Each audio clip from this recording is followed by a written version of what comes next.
You're listening to the Stay Out Your Lane podcast. Oh yeah, you heard me right. Stay out your lane. And I'm your host, Dr. Anissa Ferguson, and I'm just someone who's heard the phrase stay in your lane one too many times. Quite frankly, there just aren't enough lanes for me, period. Does that sound familiar? Are you an entrepreneur or business professional who feels pigeonholed? Well, you're in the right place. On this show, we're going to be swerving some lanes with folks straight killing the game. Doing things that weren't necessarily their professional training, but they're still living a passion-driven and purpose-filled life. So roll with me while I encourage you to stay out your lane and instead command your life's highway. Sit back and let's go for a ride.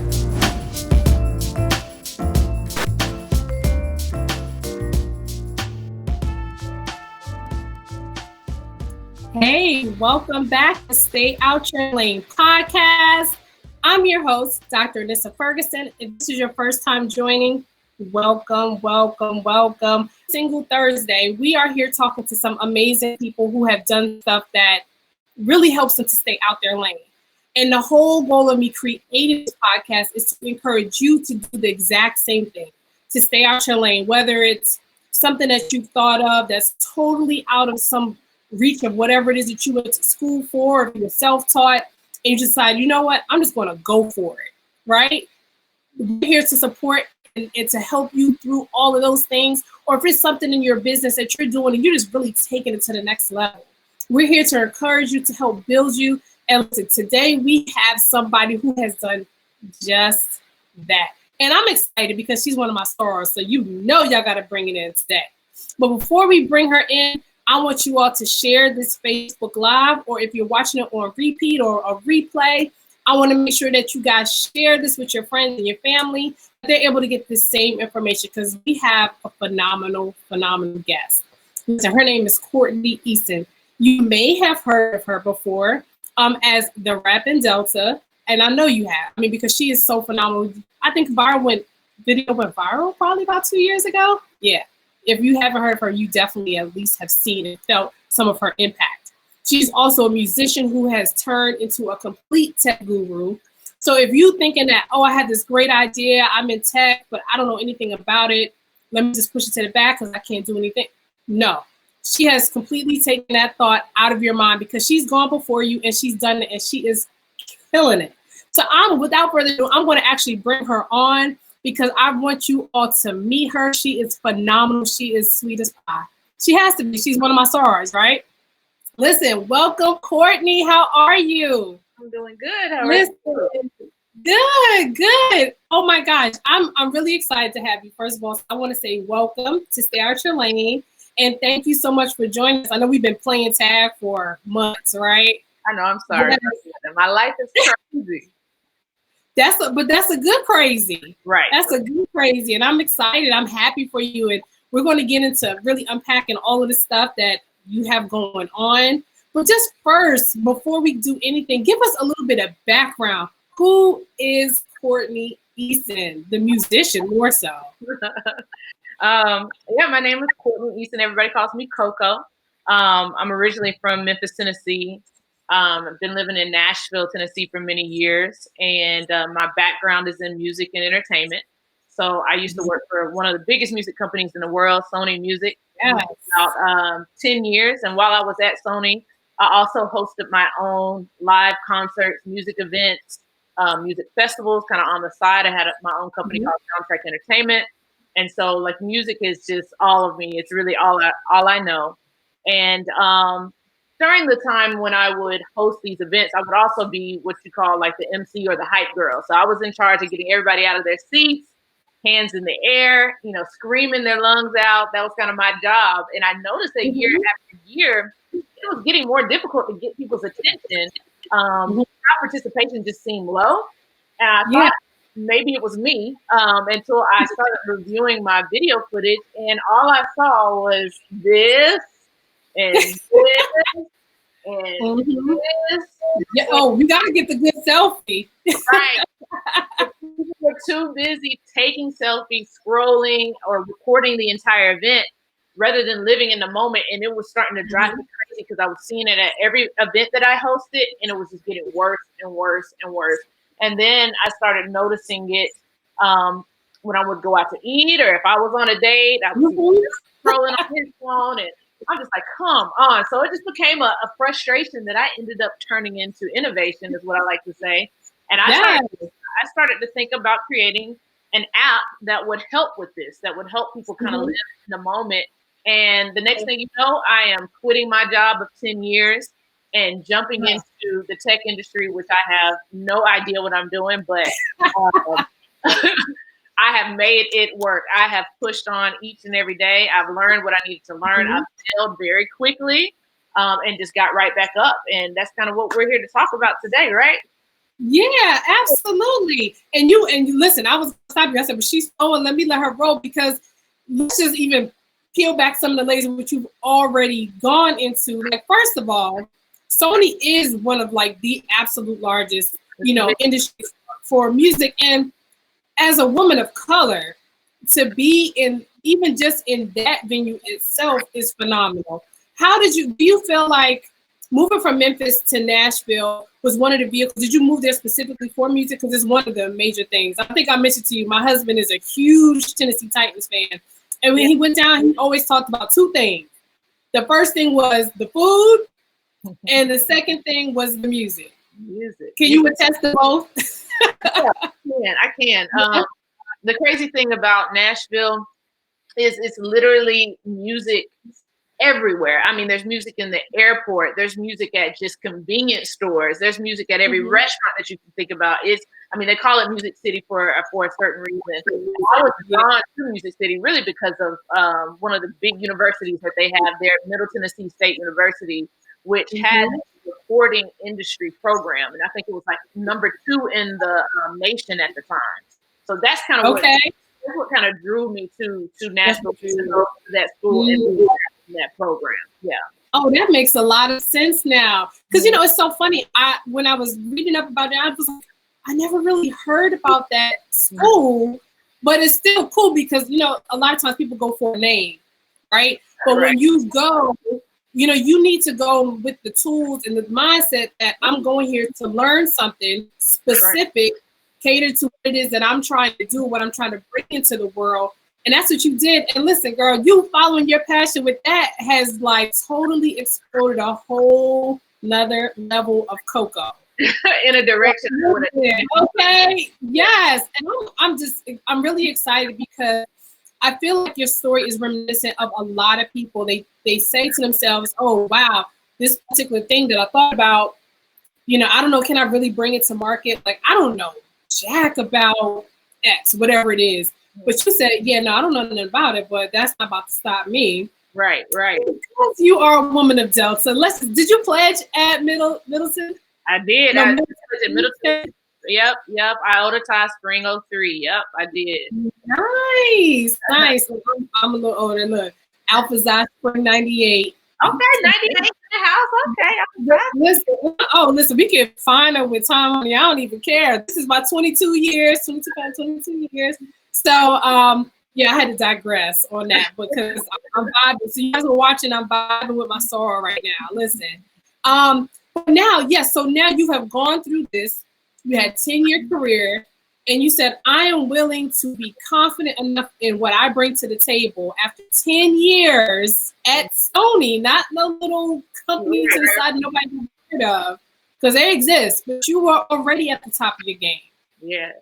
I'm giving you props for that because I know what it's like to sometimes be one of the few people at the table. And you've taken that same mentality and you've moved it over to the tech industry, where I've got to believe you find yourself as being one of the people representing us at the table. Yes. Is that accurate? How many people do you really see that look like? I don't run into who look like us hardly ever, and I'm not used to that in the music industry. We dominate there. And so, it was really hard for me to leave an industry in a realm of things that I knew like the back of my hand, and supported me and welcomed me. And I sat at tables with people who looked just like me to end up going into tech, which is totally night and day. And we are just not represented there well at all. And then not only that, we're not supported well in that space either. And so one thing I like to try to make people understand is tech is very much different than a lot of other spaces. It's a very, very expensive space. So this is not one of those spaces where you go to the bank and get like a little $10,000 loan and you start your little small business doing, whatever it is. Tech costs millions of dollars to get started. Yeah. And so I could never just go into, SunTrust and just ask for 10 million.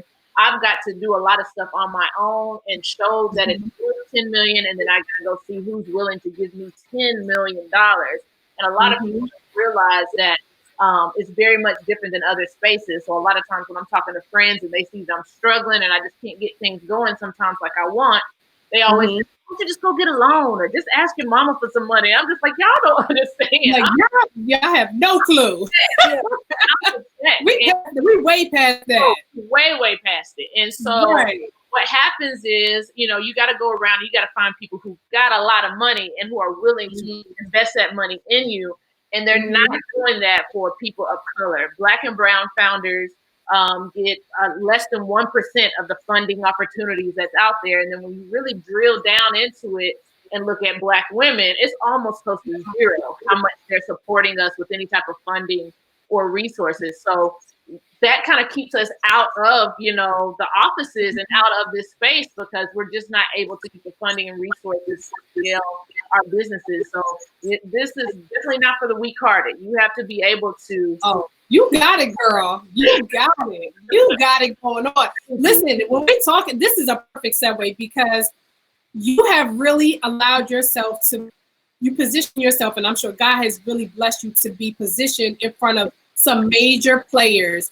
And Chamillionaire, like you've done the elevator pitch.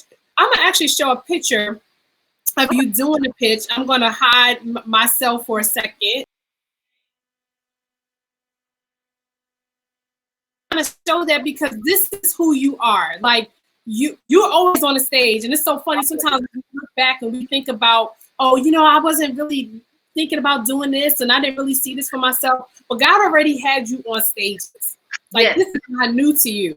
Yes. So when you're out here, tell us a little bit about some of the stages, whether it was physical stages like what we see, or where you're on Facebook, Instagram, and you're really pitching Milk the Moment, which is the name of your app. And we're going to get into more details about the app specifically. But just right now, I want to talk about the journey because a lot of the people who listen and who watch, they're really trying to figure out how to take their business from point A point B, and it may not be the place that they first started.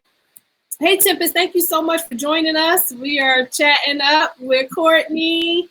Yes, please make sure you put your comments and questions in the box there. I really appreciate y'all being on. But Courtney, tell us a little bit about some of the places that you've been able to pitch and some of the things that you've done. Okay, so I think my journey first started out with Google. So Google did a search, a minority tech search, back in 2017, where they were looking for some of the top 8 minorities in the nation that had some of the best tech ideas, because Google also recognizes that minorities are just not receiving the type of support that they need. So they kind of had this program going on. And I got selected for that. And in order to get selected for that, there was a lot of pitching that I had to do. I had to get in front of a big boardroom or get on a big stage. Wow. With a lot of investors, a lot of Google execs. And I had to convince them and sell them my idea. And this was when my idea wasn't even tangible yet. It was just in my head, on paper, and in graphics. And that's really hard to do, to get somebody to support you when they don't know if this is a proven concept or not. And so what I'm so thankful for is the fact that I've been in music and I'm used to being on stage. And because that charisma and that charm and my, speaking ability come through, and people just fall in love with you first, and then they fall in love with the idea. So I'm say that. You know what? Stop, because you know what a lot of people think, and I'm not to cut you off, but you really said something important. A lot of people don't think that, I'm going to come up with this idea. I'm just going to push it out there, and they try to shrink into the background. People don't buy just products. They buy your story. They buy into you. You know what I mean? And your story is so important because, girl, you're doing some major things. So, all right, back to the story. Okay. So, I just had to kind of drop that nugget real quick. That's so right. And especially in tech, we hear that a lot. to where sometimes when you're such in a beginning stage, they tell you all I can do is just like you right now because you're so early, you're just getting started. We really don't know if your product is going to work, if it's going to be the next Uber or Airbnb. So all I can do is just like you. So being a likable person and where they can tell that you got a good work ethic is very, very important in this realm. And so I started off there. Google fell in love with me, and then that opened up doors. When you have a name like Google behind you, then Google gave her a chance, and we need to give her a chance. And that just kind of opened up doors for me to start pitching at a lot of different pitch competitions.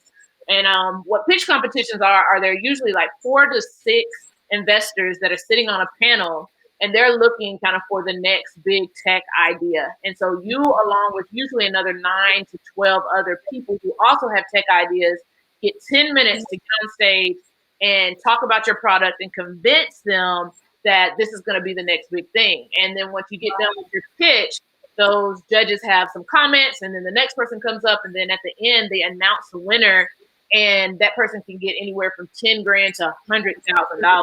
So I used to get into a lot of those competitions. Let's say 100 grand. Oh, wow. Yeah. 100 grand. There's one out in New York that's 1 million. You in 10 minutes you can get $1 million. Yeah, it's crazy out here. Oh wow! So is it an opportunity for multiple people to win, or it's like you're the winner, first place, second place, something like that, or is it multiple people that win?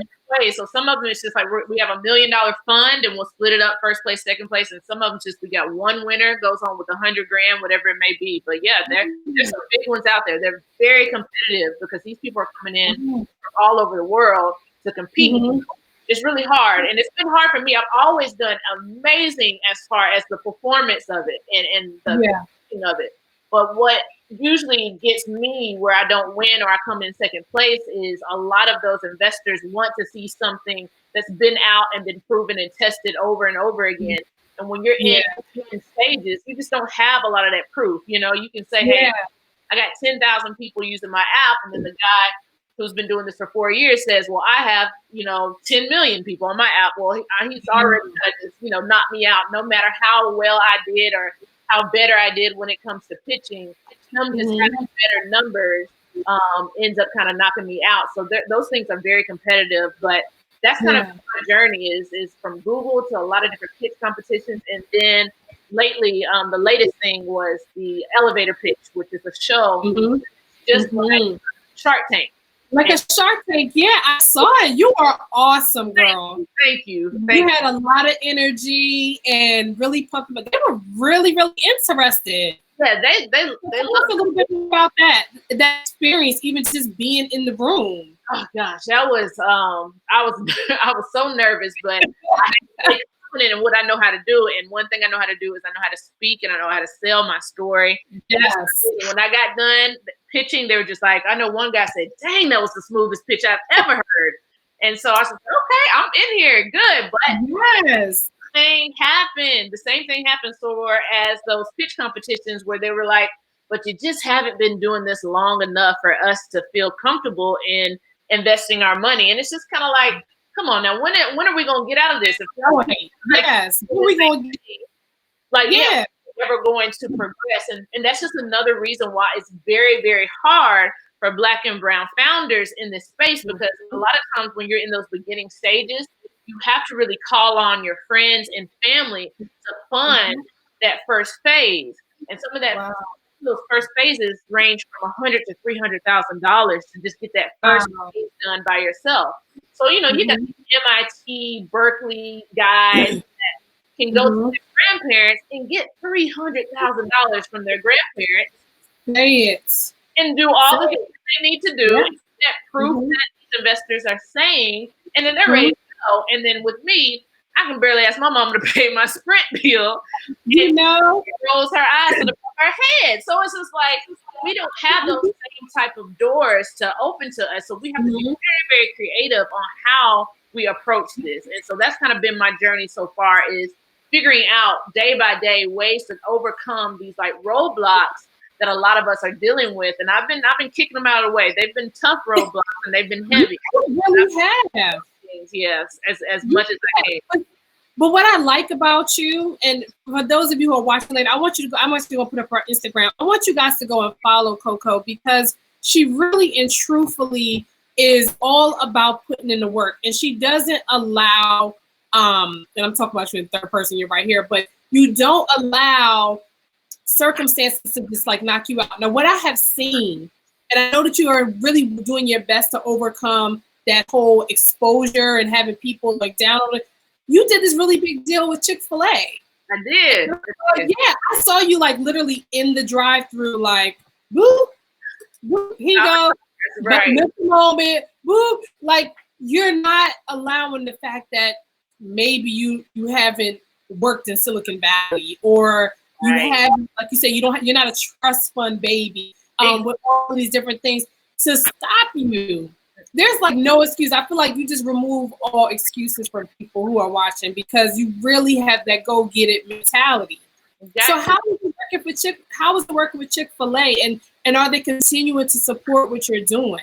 Yeah, so literally Chick-fil-A was, I walked my butt up in there and talked to somebody and sat them down and did what I know best, which is talk and smile and let them know and let them see my work ethic.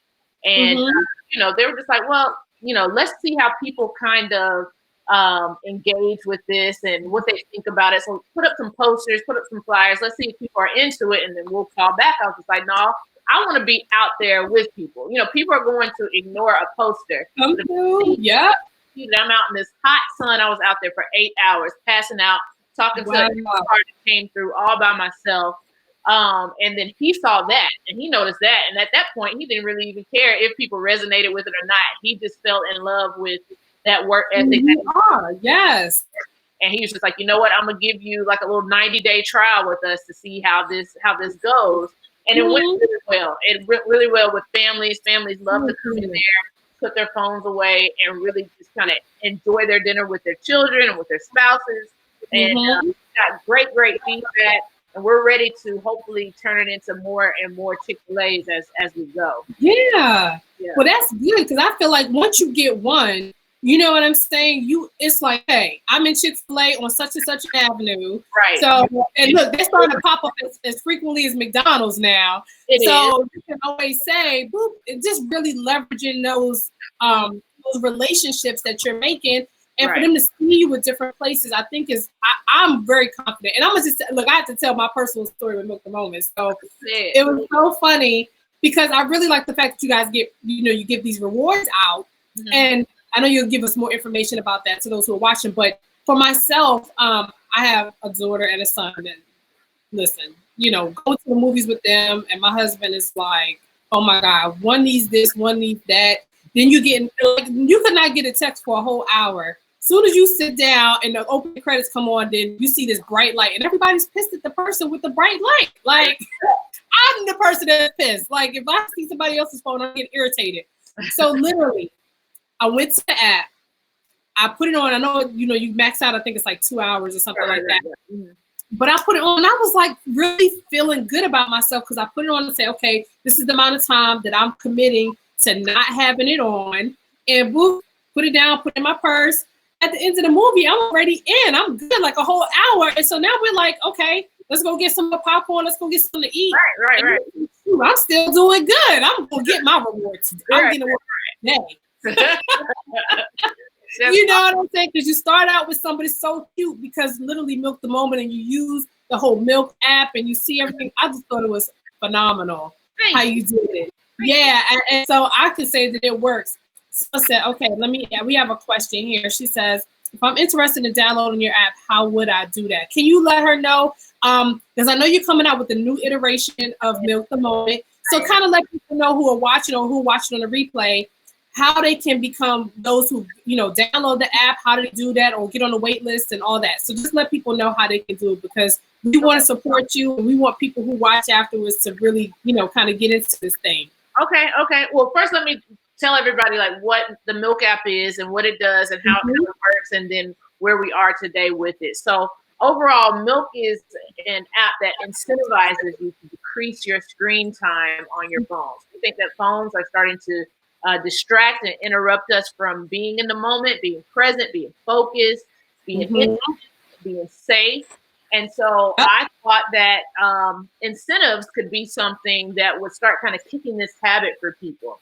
Now, here's some of the things that I've learned, and I hope somebody else learns this mistake that I made as well, is that when you're starting off, especially in technology, and you're trying to grow your user base, it's hard to get a lot of support from brands, because brands want to see millions of users, right?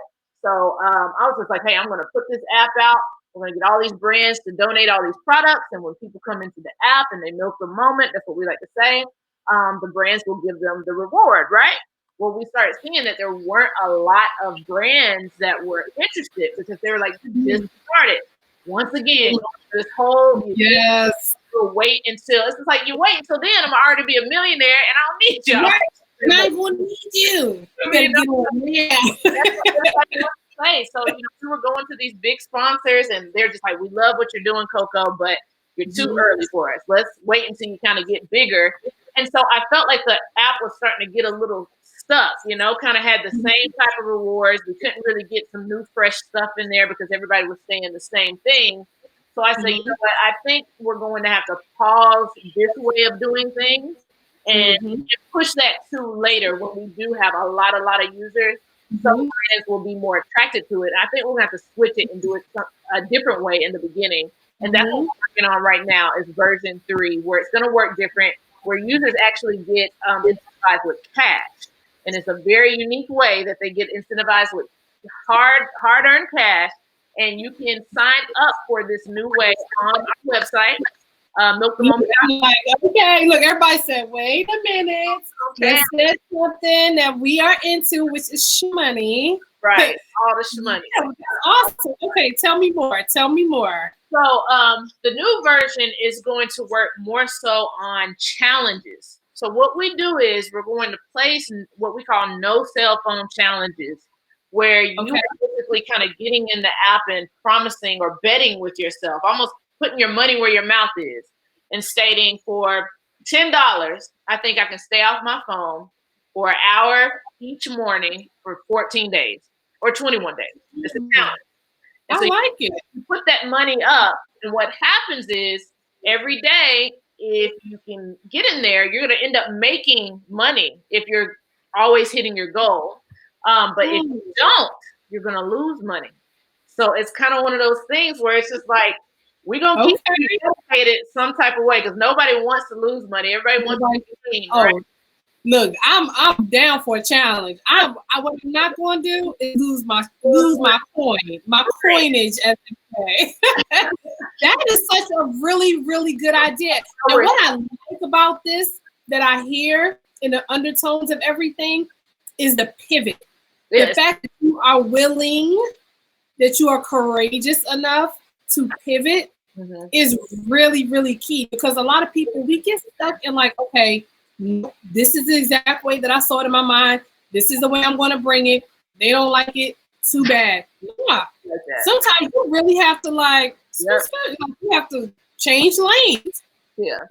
All the lane changes that are watching, like you have to, if you're listening and you're watching this, that's what Courtney, that's why I really like it was so important to have her on, because she took something that she wasn't familiar with, got familiar, started dominating, getting seats at tables that people that look like her were not sitting at, were not visible at, really taking the time to educate the people that she needed to back her, it's financially, morally, ethically, whatever it is that you needed, you went and found and had to educate that group, got them educated, and now you're putting in the time and the work and saying, okay, whoop, stop, let me assess, pivot, change my lane.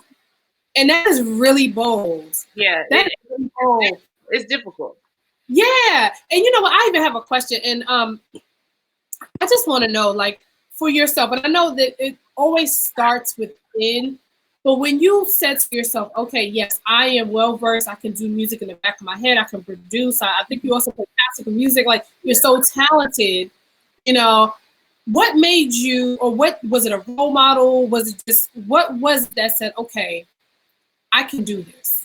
No, I don't know anything about tech. No, this is like not my thing. But I feel like there's something out there and I can pursue this. What gave you the confidence to really feel like I can do this? I can make this new thing happen for me? Yeah, I think what gave me the confidence was the demand, the need for it. I knew there was such a demand out there and that nobody was doing it the way that I was thinking about doing it. And anytime I feel like I have a fresh idea and a new way to approach something, it motivates me to really, really jump on that. And so I think that was the first thing that gave me confidence. Like, listen, this is needed and nobody's approaching it in a way to where you incentivize somebody for changing their behavior this way. And so I knew I was on to something. But I would say the one thing that made it very clear to me is I prayed and I said, God, keep showing me signs that I'm supposed to do this and this is what you want me to do and that this is going to succeed. I literally would drive down the street and just see the word milk out of nowhere, just on signs, on flyers. Never seen this word ever in my life. That coming in. And then these kind of like the elevator pitch show and the Google stuff, those were confirmations for me that, you know, these types of entities aren't going to get behind you if you don't have a good idea and you don't have something that's worth fighting for. And so that's how I really knew, is when the confirmations and the signs kept coming to me month after month, week after week, day after day. And that's just kind of how I knew I needed to keep pushing and going. Wow. Yeah. That's really powerful.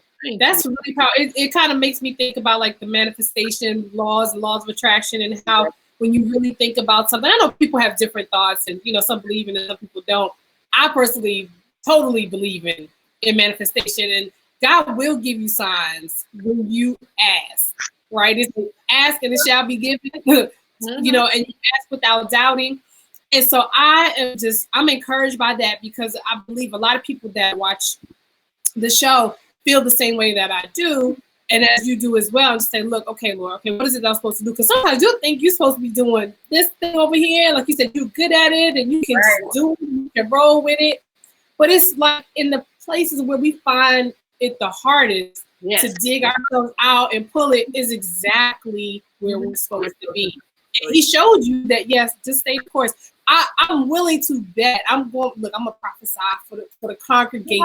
Now I receive it already. For the congregation that we are going to be on here. People are going to be fighting to have their stuff advertised and to submit stuff for rewards on your app.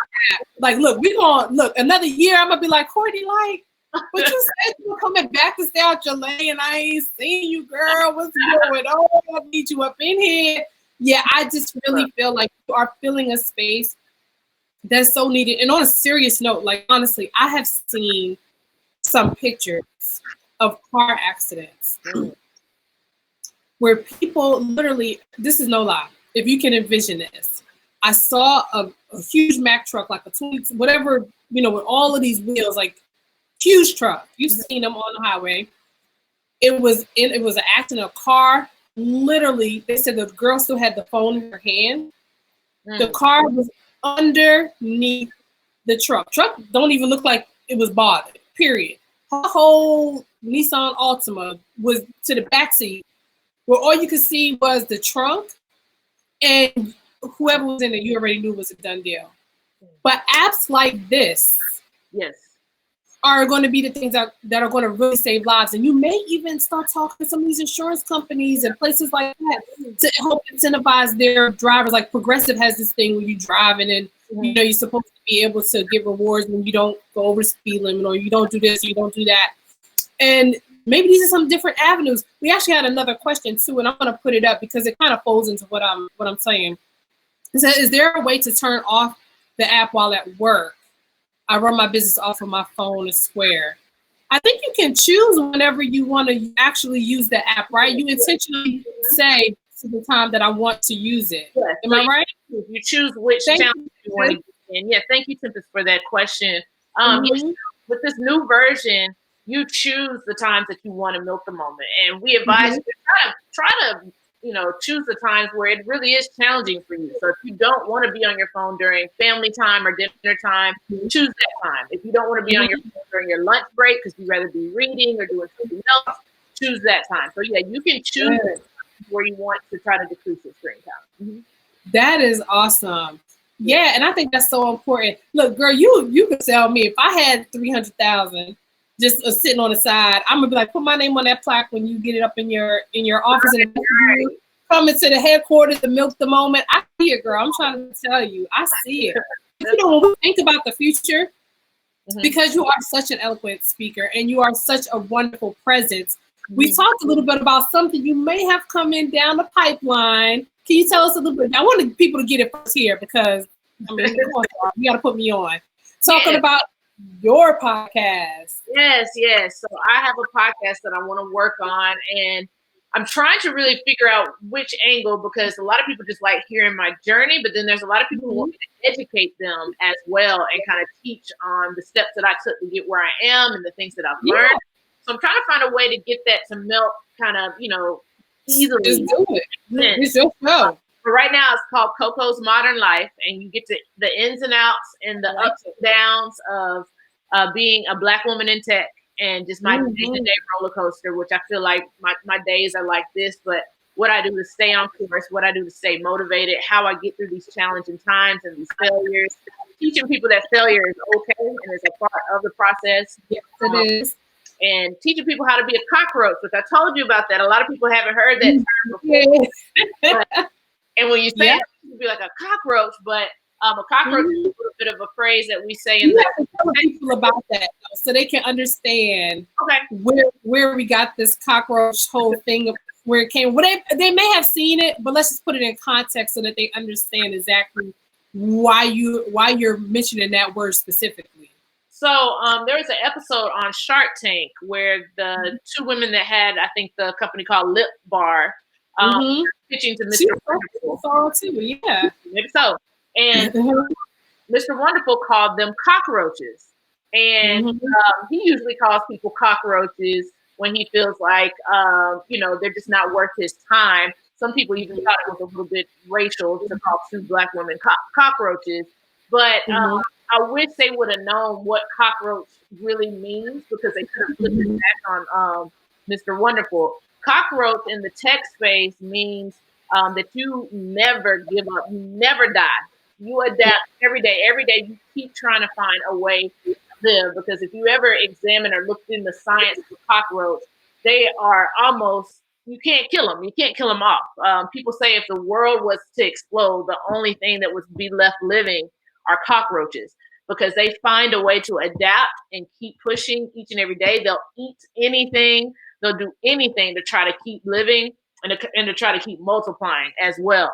And so you have to be a cockroach in this tech space, especially being a Black or brown founder, because we just don't have $300,000 sitting around like a lot of our other colleagues do.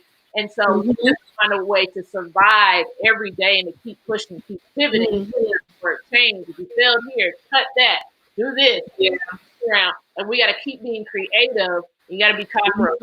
And so I don't mind being called a cockroach in that sense. And I've definitely been. Look, we don't mind you calling yourself a cockroach in that instance.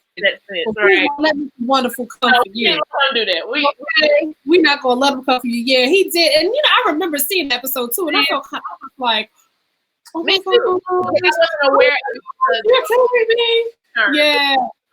the good way of cockroach. So I felt really, really bad for those ladies, but those ladies are making millions now. So I know he is kicking them. They are really doing their thing. And you know what? Another thing that was in the media this week, the honeypot, the African American woman. Yeah, she has the commercial from Target. And I was just so happy the way that we turned around and support her. She doubled sales this week. Just negative. Because I remember when I saw the commercial, I was like, whoa. Like when she said it, I was like, oh, hello. I hear you. We're standing up and saying we're here and you're going to notice us. And, when I hear your story and I see it, I feel the same way. I think it's just the time, but it's coming. Yeah. And I don't want you to get weary. I don't want you to get, look, what we're going to do, we're not even going to talk about people not doing, we're going to say, you know what? There's so much room for people to download. Like we have so much opportunity. Right. You gotta always speak that abundance mindset, and I that's how I feel. Because what I'm getting ready for, I'm gonna just be honest. I'm gonna put this picture up here. I'm gonna fade out for a second because I'm ready to hear the soundtrack. Because I already know you're gonna produce it. You're gonna write it. You're gonna have the whole thing going for your podcast, and I'm gonna be one of the first people up there.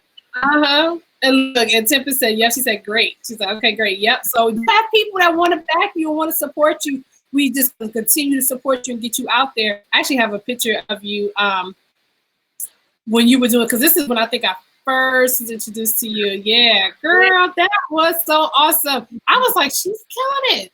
Oh, I said, I'm not going to bother you to do a freestyle right now because I know you got to get into your zone. You got to get into your zone. Look, one day when you feeling musically inclined, I'm going to need you to do a whole Stay Out Your Lane, maybe for our next season. I got you. I can do that. I'll make a little theme song for you. That'll be dope. We can do that. Oh, yeah, that'll be dope. Because I have mine, but mine is just a quick little say what I'm saying. So when I go back and edit this, the people who watch it later, they'll hear it. But yeah, I think that would be so dope. I can do that. So you have been so phenomenal. Is there anything extra you want to share? Because I know there's tons of accolades coming. You've already been Billboard's 40 under 40 a couple times. You done did some research with me. What color I wear, girl? I don't even be playing games. I gotta know who's coming up in here because my audience, I love them so much. I don't want to just bring them nobody that's not about their business. Got you. Thank you. That was awesome. That was so awesome. Yeah. So thank you again for coming. The Tiffany says we would be talking about. She's excited for you as well. Yeah, and there's other folks who are on her wife. Oh my gosh, you get like 1,000 messages. But thank you so much for spending this time with us. I'm excited for your journey, and we have to keep in touch because I know you come to DC, and we talked about this. We got some plans, some things you're going to do come up. Yes. Right? Thank you so much. Yes. This was amazing. Absolutely. Oh, I loved it. I have to put your information up again too. Yeah, please do. Yeah, let me see. So Instagram, guys. Her personal Instagram is Coko Korinne. So you see that here. You guys go and follow her. I would love for you to support her. She needs all of our support and our arms wrapped around her. And also for Milk the Moment, it's on Instagram and Facebook. It's at Milk the Moment. So make sure you do that. And if you want to get on the wait list for 3.0, which you need to hurry up and go ahead and do, hop over to her website, which is milkthemoment.com. Yeah. And listen, I want you guys to pass this on again. Make sure you're on our YouTube channel. We're on Apple Music, iTunes, iHeartRadio, you name it, we're on there. Go ahead and tell your friends about us. Support our sister. We have to get her out there. Hey, Lisa, how are you? And she said, Tiffany said she's told people in the past to not take a picture because I'm busy being in the moment. Boop! Oh, yeah. That's right. That's another thing. Just taking a picture because I can't lie. I'm really down for a good selfie just about any time. Yeah. So this was me. We love you. We are so excited to be on the show. Thank you so much. Keep up the good work. We're so confident that we have you out here representing us in the tech space, and I'm excited to see other people come along with you. So thank you. Sending you love and hugs, and thank you for everybody who's been watching. We will see you another 2 weeks. Yeah. Take care. All right. And make sure you stay out your lane and do what? Command your life's highway. We've enjoyed you.